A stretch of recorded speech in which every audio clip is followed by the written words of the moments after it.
नमस्कार, मैं हूं अजय कुमार और आप देख रहे हैं देसी अड्डा। और चुनावी चर्चा में आज हमारे साथ हैं देसी अड्डा के संपादक राकेश तिवारी। देखिए, बिहार की वो सीटें जहां जदयू की राहें बिल्कुल ही आसान है। जदयू उन सीटों पर 100% जीत का दावा कर रही है। तो आइए हम जानते हैं इस चुनावी चर्चा में और समझने का प्रयास करते हैं राकेश तिवारी से। राकेश जी नमस्कार। धन्यवाद आपको। कौन कौन सी वो सीटें हैं जहां जदयू एकदम पल्लवित पुष्पित और सुरभित हो गई है, जीत का एकदम आश्वासन लेके बैठी है? देखिए अजय जी, बिहार में करीब वो 8 सीटें हैं जहां जदयू बड़ी आसानी से चुनाव लड़ रहा है। जी, आसानी से इसलिए लड़ रहा है कि वहां पे जो प्रत्याशी दिए गए हैं, जो विपक्ष के उम्मीदवार है, वही जदयू को जीत के कारण है। जी अच्छा। क्योंकि ऐसा नहीं है कि इन सीटों पर जदयू ने कोई ऐसा प्रत्याशी उतार दिया है जिससे चुनाव पूरी तरह से एकदम एकतरफा हो गया है और आसानी से जीत रहा है। मामला ये है कि इन सीटों पर विपक्ष द्वारा कोई अच्छा उम्मीदवार या कॉम्बिनेशन का उम्मीदवार नहीं उतर पाया और कमजोर उम्मीदवार उतर गया।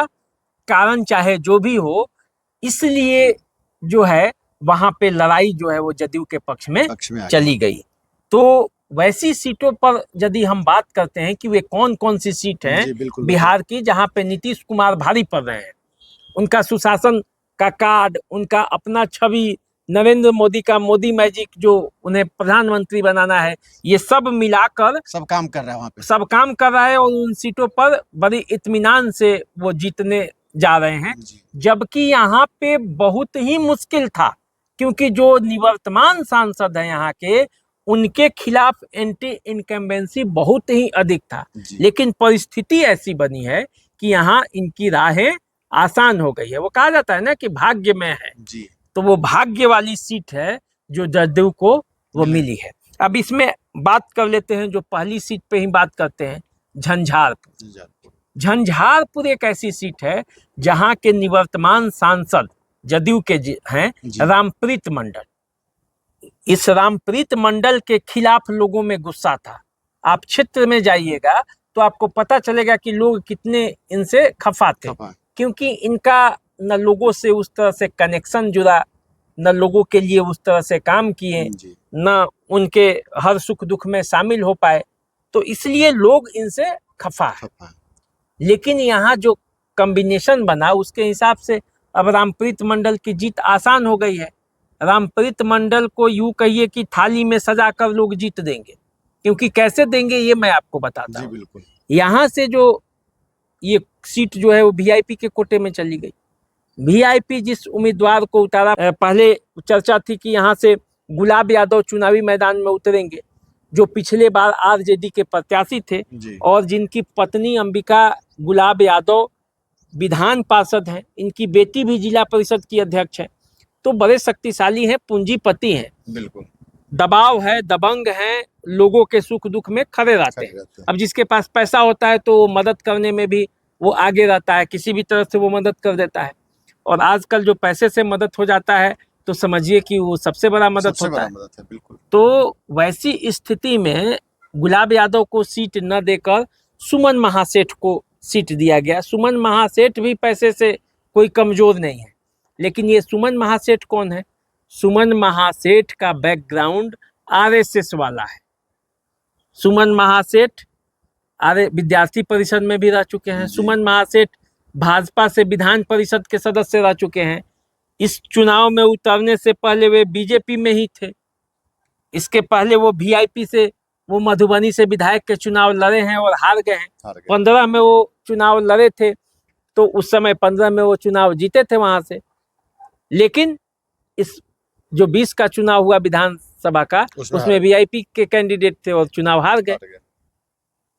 अब वीआईपी ने उन्हें वहां से उम्मीदवार उतारा है और गुलाब यादव अब चुनावी मैदान में उतर रहे हैं। तो अब वहां त्रिकोणीय लड़ाई हो रहा है। गुलाब यादव जितना वोट काटेंगे वो सब महागठबंधन का ही वोट होगा। तो ऐसे में रामप्रीत मंडल के लिए जीत आसान हो गया, मिलाकर देखा जाए तो। और उसके बाद देखिए वहां का कॉम्बिनेशन जी। वो झंझारपुर कौन सा जगह है जहां से जगन्नाथ मिश्रा चुनाव जीते थे? उस झंझारपुर में नीतीश मिश्रा हैं, उस झंझारपुर में शीला मंडल है, बिल्कुल उस झंझारपुर में संजय झा जो नीतीश कुमार के करीबी हैं जी। वो हैं। तो इन तीन लोगों के कंधे पर है कि रामप्रीत मंडल को जिता के भेजना है। तो ऐसी स्थिति में वहां ये लोग वोट करेंगे। रामप्रीत मंडल खुद पिछड़े समुदाय से आते हैं, अति पिछड़े वर्ग से आते हैं, तो वहां वो वोट कॉम्बिनेशन भी काम करेगा। जी जी। तो कुल मिलाकर देखा जाए तो झंझारपुर जदयू के फायदे वाली सीट है। दूसरा सुपौल, सुपौल जहां दिलेश्वर कामत जो है वो चुनावी मैदान में जदयू के टिकट पे है। यहाँ से आरजेडी ने चंद्रहास चौपाल को चुनावी मैदान में उतारा है। बैद्यनाथ मेहता भी यहाँ से चुनावी मैदान में उतर गए हैं। कुशवाहा वो आरजेडी के टिकट के लिए ही दावेदारी कर रहे थे, उन्हें नहीं मिला। अब ऐसी स्थिति में सुपौल जहां रंजिता रंजन चुनावी मैदान में लड़ती थी, पप्पू यादव का पूर्णिया में हाल आप देखते हैं तो सहानुभूति वोट कहां जाएगा वो आप भी समझ रहे हैं। बिल्कुल बिल्कुल। दिलेश्वर कामत के साथ विजेंद्र प्रसाद यादव का भी हाथ है। तो वैसी स्थिति में सुपौल जो सीट है वो पूरी तरह से जनता दल यू के फेवर में आप मान सकते हैं। वहां लड़ाई बड़ी आसान है। तो देखिए वो सुपौल, जबकि सुपौल में भी दिलेश्वर कामत के खिलाफ एंटी इनकम्बेंसी था, लेकिन उसके बावजूद अब जो समीकरण बने हैं उसमें वो बड़ी आसानी से वो उनका मामला बाजी मार सकते हैं। अब तीसरा सीट जो है वो सीतामढ़ी जो सीट है, यहाँ से देवेश चंद्र ठाकुर चुनावी मैदान में है।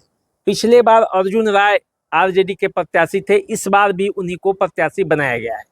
तो अब यहाँ लड़ाई जो है वो आमने सामने हो गई है।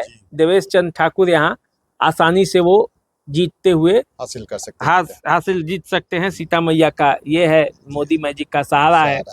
जनता दल यू के अति पिछड़ी वोट है, खुद ब्राह्मण है। तो ऐसी स्थिति में देवेश चंद्र ठाकुर उनके फेवर में वो सीट जा सकता है।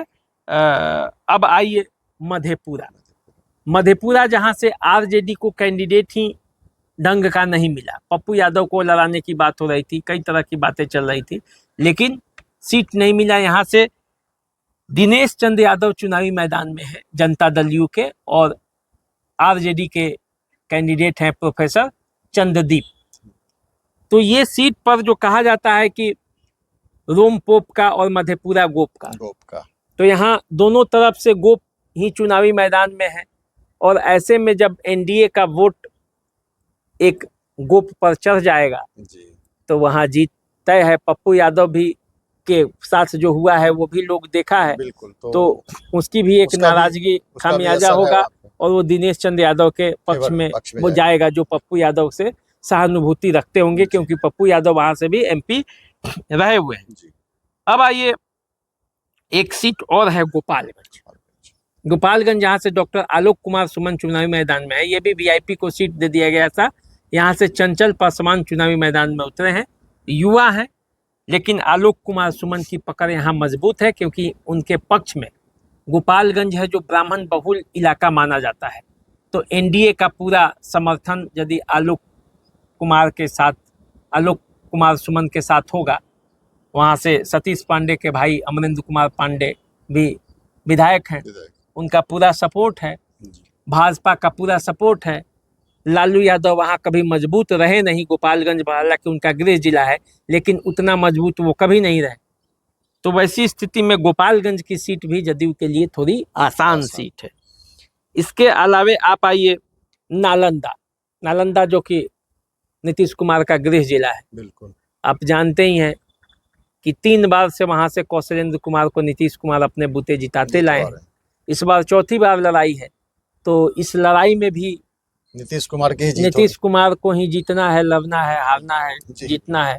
तो नीतीश कुमार की प्रतिष्ठा वहां दाव पे है, तो वो सीट भी आसान ही लगती है। नालंदा से वो जिता ले जाएंगे। इसके अलावे एक सीट है बांका जहां से गिरधारी यादव चुनावी मैदान में है और उनके खिलाफ जयप्रकाश यादव चुनावी मैदान में है। लालू से करीबी है जयप्रकाश यादव, लेकिन गिरधारी यादव जो जदयू के कैंडिडेट हैं, उनके पक्ष में लोगों की गोलबंदी रहेगी, क्योंकि ये सीट पर दिग्विजय सिंह चुनावी मैदान कभी लड़ते थे। तो अब तो जदयू के अति पिछड़ी वोट है, गिरधारी यादव खुद यादव हैं, तो कुछ न कुछ तो यादव समुदाय का वोट आएगा ही। इसके अलावे भाजपा का पूरा वोट राजपूत, भूमिहार, ब्राह्मण जो वहाँ पे अच्छी खासी संख्या में है, उनका भी वोट जब पड़ेगा तो बांका में चुनावी लड़ाई आसानी से निकाल सकते हैं। इसके अलावे अब आप आइए वाल्मीकि नगर। वाल्मीकि नगर ब्राह्मण बहुल इलाका है, वहाँ से सुनील कुमार कुशवाहा के खिलाफ लोगों में बहुत गुस्सा है, लेकिन करना क्या है, मोदी मैजिक का सहारा है। वहाँ से दीपक यादव जो बीजेपी के ही नेता थे, उनको चुनावी मैदान में उतारा है आरजेडी ने ज्वाइन करा के। दीपक यादव जो हैं वो बगहा शुगर मिल के मालिक हैं, वो डीपी यादव के दामाद हैं, जो उत्तर प्रदेश के बड़े नेता रहे हैं, बाहुबली नेता रहे हैं, और उनका संबंध हरियाणा से है, बिजनेसमैन है। तो वहाँ पे लड़ाई में वो हैं चुनावी, मतलब वो तेजस्वी यादव भी जाकर उनको ज्वाइन किए और फिर वहाँ से वो टिकट दे दिए। तो दीपक यादव चुनावी मैदान में है, लेकिन वो ब्राह्मणों का सीट था जिसे काटकर यादव को दे दिया गया है। विपक्ष की तरफ से हमेशा वहाँ से ब्राह्मण लड़ता था। अब बैद्यनाथ प्रसाद महतो के जगह पे उनके पुत्र सुनील कुमार को टिकट दिया गया है, और सुनील कुमार बड़े शांत स्वभाव के हैं, बहुत ज़्यादा उनका प्रभाव हालांकि क्षेत्र में नहीं है। एनडीए के वोट और नीतीश कुमार के सहारे वे चुनावी मैदान में है, और बड़ी अब समीकरण ऐसा लग रहा है कि वो आसानी से वो जीत सकते हैं वहाँ से। तो ये पूरा समीकरण है, बिहार के वो सीट है जहाँ से जनता दल यू बड़ी आसानी से अपने लिए जगह बना सकती है। तो अभी हम चर्चा कर रहे थे बिहार के उन 8 सीटों का जहां जदयू के उम्मीदवार गदगद हैं, क्योंकि सामने वाला उम्मीदवार उनको कमजोर दिखता है। तो देखिए चुनाव परिणाम क्या बताता है, ये तो सब आपके हाथ में है, आप इसके मालिक हैं। अब 8 सीट पे जदयू का जो अति उत्साहित होना सच साबित होता है या परिणाम कुछ और होता है, इसके लिए तो इंतजार करना पड़ेगा। तो आप इंतजार कीजिए और हम दोनों का नमस्कार स्वीकार कीजिए। नमस्कार।